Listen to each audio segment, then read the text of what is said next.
Welcome to the Twist News. I'm Erika Grey. Tonight I listened to President Biden's address to the nation, which I thought parts of sounded like comedy. After I left the bathroom because I had to hurl, I came here to now give you my commentary on his speech. It seemed that Biden used his speech as an opportunity to talk about Ukraine. We know what's going on in Israel, and it's horrific. And he talked about the money that he wants to pledge to Israel. And he seemed to need to take this as an opportunity to rail on Putin, his nemesis, the terrible Vladimir Putin, who he has to stop. Forget that there's dictators around the world.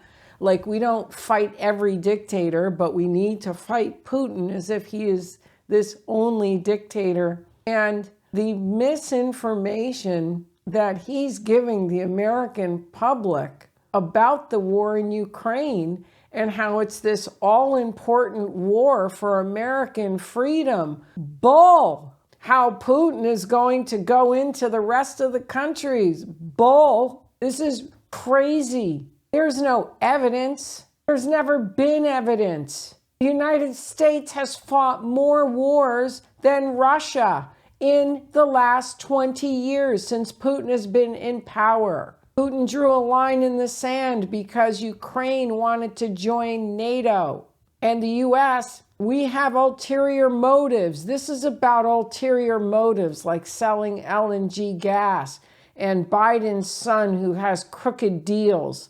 And who knows what Biden has himself, and who else's palms are getting greased because of the pipeline. That's right, there was rent that was paid on the pipeline, and there were companies that prospered. And one of these was Biden's son, who prospered. That's why there was this hatred for Nord Stream 2, because Nord Stream 2 was going to bypass Ukraine, not go through Ukraine, so there wouldn't be that money paid. This is all about money. And I think it's horrific when you look at Israel and what has just happened. A brutal, savage, surprise attack. That Biden would use this as an opportunity for a vendetta that's a personal vendetta of his, that he has dragged the American people into, that we are now paying record prices for groceries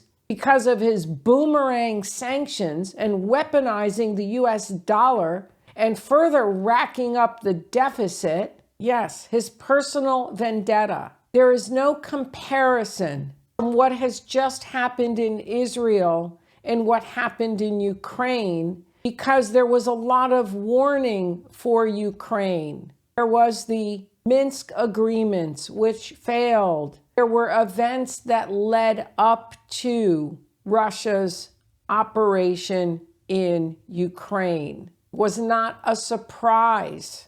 Russia let it be known what they were going to do and why, and they were trying to negotiate some kind of an agreement. Right as the troops are lined up, they're trying to negotiate an agreement. That's not what Hamas did. And then it was the most brutal, savage attack with hostages taken. There's a lot of misinformation now going on about both wars. Hamas is putting out fake news, as is Ukraine putting out fake news. So you really have to stick with some reliable sources because you don't know what you're hearing. And by the way, the US government is not a reliable source because the United States is censoring and wants a certain narrative out there. Let's look at a couple of things that Biden had to say. Let's see, American leadership holds the world together.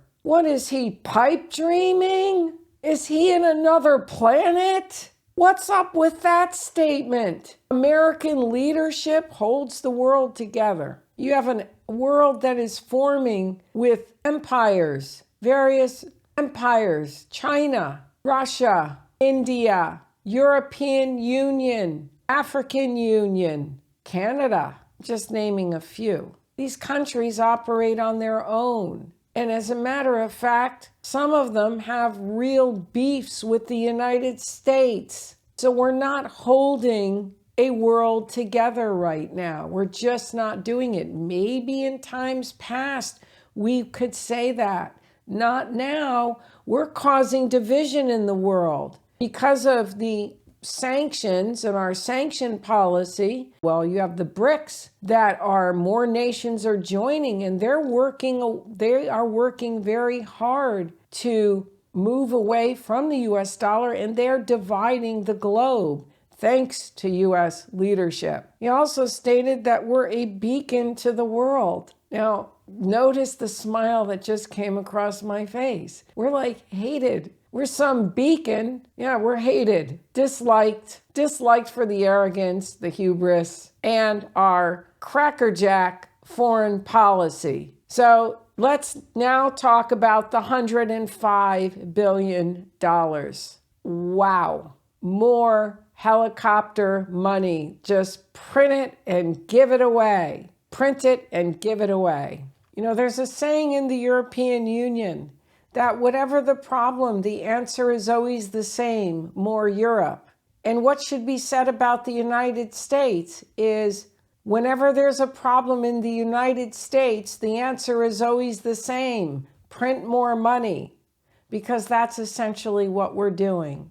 So in conclusion, I find it abhorrent that Biden used this opportunity, this war with Hamas and Israel, as an opportunity to try to pitch to the American people Vladimir Putin, who, by the way, Putin stated that Russia is the largest landmass continent in the world, and that he's not looking for more land. He's trying to develop Siberia now, and more land and more territory is not what he is after. And we don't see that. There's the saying that history repeats itself. Well, you don't see him expanding into other countries, even though Zelensky and Biden and others would have the world believe this. But you have to look at the facts, and you have to look at history, because history repeats itself. And Putin has been in power for like over 22 years, and we've not seen this kind of expansion on the part of the Russian Federation. So you can't believe everything that comes out of the mouth of our president, any president for that matter. Well, this has been the Twist News. Be sure to subscribe if you don't, and stay tuned for more.